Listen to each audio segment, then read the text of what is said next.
Hey, what's up? It's Sifu Kuttel, and in this video, we're going to do a technique with this Liao Dao from LK Chen. Now, this is not specific to just this particular sword. This actually works for any kind of two-handed weapon. So you could do a two-handed long sword. You could be using a long polearm, like a staff, spear, a pu dao, a guan dao. You actually have a lot of options here as long as you have two hands on the weapon. And we are going to actually dissect the technique and only focus on one particular part of it.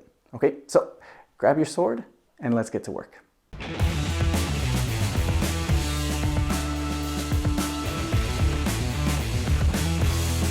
Okay, so let's start with a little bit of context here. You can think of this as an oncoming straight thrust attack from a spear or a polearm. Now, of course, this can work for a lot of different weaponry, and it doesn't have to be an initiation from your opponent. You can actually use this to move in and initiate an attack.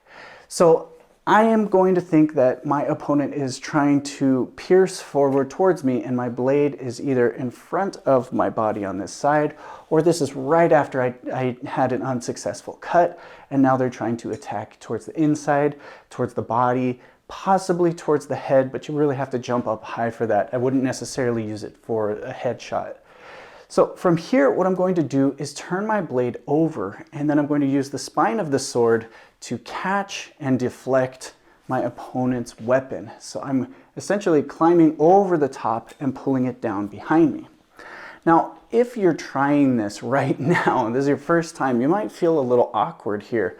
It's really strange to kind of twist and pull this back. You may even be tilting your back as you do this. So there's actually a very important stance trick that we need to do here, and that is simply twisting, pivoting our foot as we do this. And this will allow us to really turn into the stance and really allow a lot more hip mobility. So again, as that oncoming thrust is here, I twist, and now I'm able to pull it down to the side comfortably. I turn my upper body, and then I'm ready for my follow-up. Okay, this is the key part of the technique. Okay, so again, I'm dipping over their weapon, pulling it down past me. If I don't turn here, I don't give much of a window, but if I twist, I can really pull and get myself out of the way, or even stepping out to the side and allow myself even more room, kind of essentially sidestepping here. Now, after this position, we're going to follow up by simply bringing this blade, turning it over, bringing the back end around, and we're going to lead with that front hand, and then we're going to hit. Now, two ways we can do this. Typically, this momentum is going to really pull that blade forward and downward, but I like to think more of pressing forward. So taking this part of your blade and then just pressing it straight into the face of your opponent, okay? However, you can just use this to chop down. The only downside in this position is we're really kind of crossing ourselves up, so you're going to have to really work to catch your own blade unless it's caught on the target itself, okay?